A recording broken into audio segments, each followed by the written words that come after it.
스가랴 3장 1절에서 10절입니다.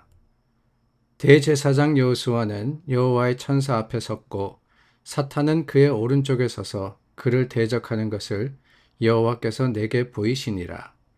여호와께서 사탄에게 이르시되 사탄아 여호와께서 너를 책망하노라. 예루살렘을 택한 여호와께서 너를 책망하노라. 이는 불에서 꺼낸 그슬린 나무가 아니냐 하실 때에 여호수아가 더러운 옷을 입고 천사 앞에 서 있는지라. 여호와께서 자기 앞에 선 자들에게 명령하사 그 더러운 옷을 벗기라 하시고 또 여호수아에게 이르시되 내가 내 죄악을 제거하여 버렸으니 내게 아름다운 옷을 입히리라 하시기로 내가 말하되 정결한 관을 그의 머리에 씌우소서 하매 곧 정결한 관을 그 머리에 씌우며 옷을 입히고 여호와의 천사는 곁에 섰더라. 여호와의 천사가 여호수아에게 증언하여 이르되 만군의 여호와의 말씀에 내가 만일 내 도를 행하며 내 규례를 지키면 내가 내 집을 다스릴 것이요 내 뜰을 지킬 것이며 내가 또 너로 여기 섰는 자들 가운데에 왕래하게 하리라. 대제사장 여호수아야 너와 내 앞에 앉은 내 동료들은 내 말을 들을 것이니라. 이들은 예표의 사람들이라. 내가 내 종 싹을 나게 하리라. 만군의 여호와가 말하노라. 내가 너 여호수아 앞에 세운 돌을 보라. 한 돌에 7눈이 있느니라. 내가 거기에 새길 것을 새기며 이 땅의 죄악을 하루에 제거하리라. 만군의 여호와가 말하노라. 그날에 너희가 각각 포도나무와 무화과 나무 아래로 서로 초대하리라 하셨느니라. 스가랴 3장의 내용은 1장에서부터 6장까지 나오는 8가지의 환상 가운데 4번째에 해당됩니다. 오늘 말씀 보면은 여호수아, 대제사장 여호수아라고 나오지요. 그런데 우리가 한 가지 기억해야 할 것은 이 여호수아가 그 여호수아는 아니다라는 사실입니다.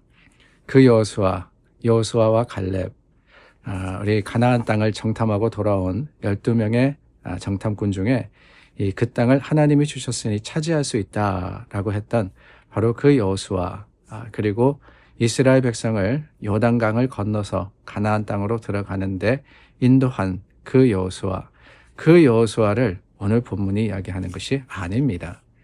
대제사장 여호수아라고 했는데 상징적으로 말씀하시는 겁니다. 어떤 상징이냐? 오늘 말씀을 가만히 보면은 마치 법정과도 같은 그러한 분위기가 묘사되어 있죠.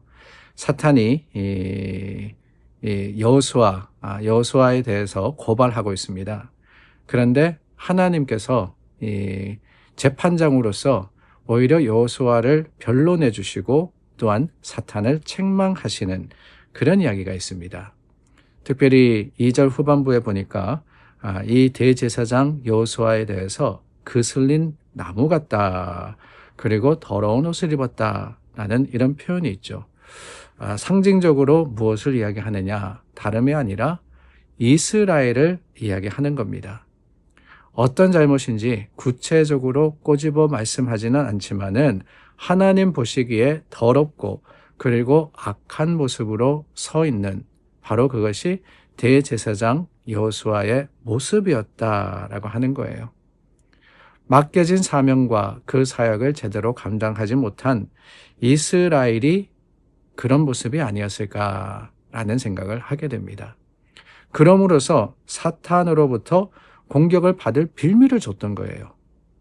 하나님이 지키시고 하나님이 함께 하심에도 불구하고 자신의 잘못과 그 허물로 인해서 이 죄에게 빌미를 준 이스라엘의 모습.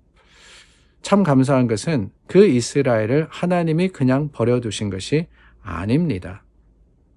하나님의 사람으로서 순결하며 순종 가운데 살아가야 함에도 불구하고 그렇지 못해서 불에 그슬린 자국이 있고 또한 입은 옷이 더러워져서 수치와 비난을 받아야 함에도 불구하고 하나님께서는 오히려 그를 지키실 뿐더러 공격하는 원수를 책망하시고 택한 자들의 더러운 옷을 벗겨주시더라는 거예요.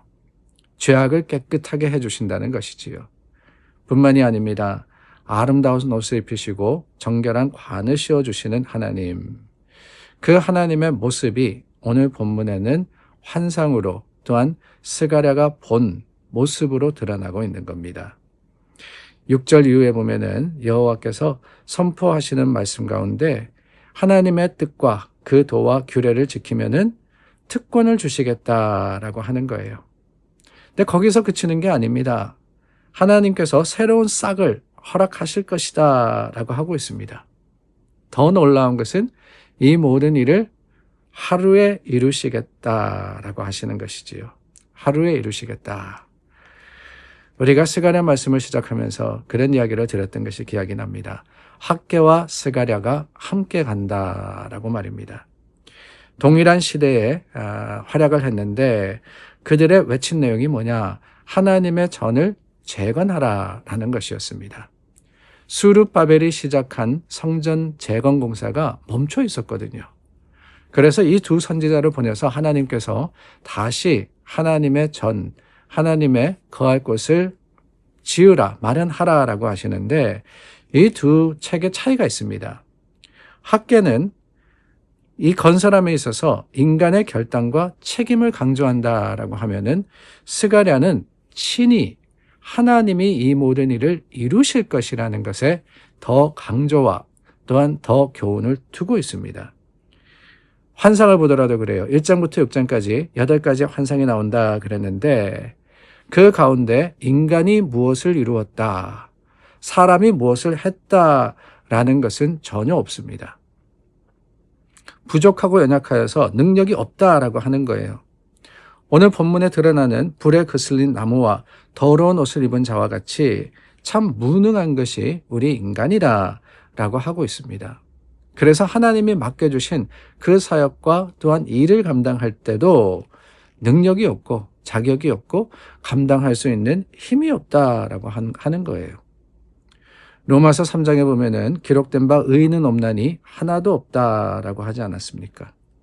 참 볼품없는 존재가 우리입니다. 그러나 여러분, 오늘 본문이 주시는 교훈은 그래서 우리는 할 수 없으니까 실패한 존재다라고 하시는 것이 아니에요. 하나님께서 오히려 속이는 그 사탄의 존재를 책망하실 뿐더러 인간의 부족함을 용서하시고 더럽고 추한 것을 깨끗하게 씻겨주실 뿐만 아니라 아름답게 변화시켜 주시는 분이심을 본문은 말씀하고 있습니다. 그래서 로마서 8장은 그리스도 안에 있는 우리에게는 결코 정죄함이 없나니 라고 한 것 아닙니까? 우리는 다 죄인입니다. 그러나 그 죄 가운데 거할 필요가 없어졌어요. 왜? 하나님께서 예수 그리스도 안에서 우리를 구속하셨기 때문에. 그래서 그리스도 안에서 정죄함이 없는 겁니다. 우리를 거룩하게 하신 하나님, 연약하고 부족하죠. 무능합니다. 그러나 예수 그리스도 안에서 우리가 놀라운 은혜를 받았기 때문에 우리는 매일의 삶에 감사할 수 있으며 기뻐할 수 있는 거 아니겠습니까? 그렇다면 여러분 어떻게 살아야 됩니까? 구원받은 자로서 기쁘게 살아야죠. 더 이상 우리가 추하거나 더럽지 않습니다. 더 이상 우리는 실패한 자들이 아닙니다. 더 이상 죄에 얽매여 있지 않습니다. 그러므로 여러분, 우리의 죄를 용서해 주신 예수 그리스도를 찬양하며 하나님의 거룩하심 가운데 기쁨과 또한 능력으로서 주님의 주신 생명을 살아갈 때 그것이 바로 하나님께서 오늘 우리에게 원하시고 구하시는 성도의 삶의 모습이라고 확신합니다. 그런 삶을 사시는 여러분들이 되시기를 바랍니다. 기도하겠습니다. 참 좋으신 하나님, 하나님의 거룩하심과 그 긍휼하심 앞에 다시 한번 섰습니다. 주님의 선하신 은혜가 우리로 새롭게 함을 주님 믿고 확신하오니 주님 안에서 감사하며 또한 찬양하는 자들이 되게 하여 주시옵소서. 우리 주 예수님의 이름으로 기도드립니다. 아멘. 오늘도 하루를 살아가면서 주님의 허락하신 그 사랑대로 주님의 은혜를 따라서 사는 저와 여러분들이 되기를 바랍니다. 기도하겠습니다.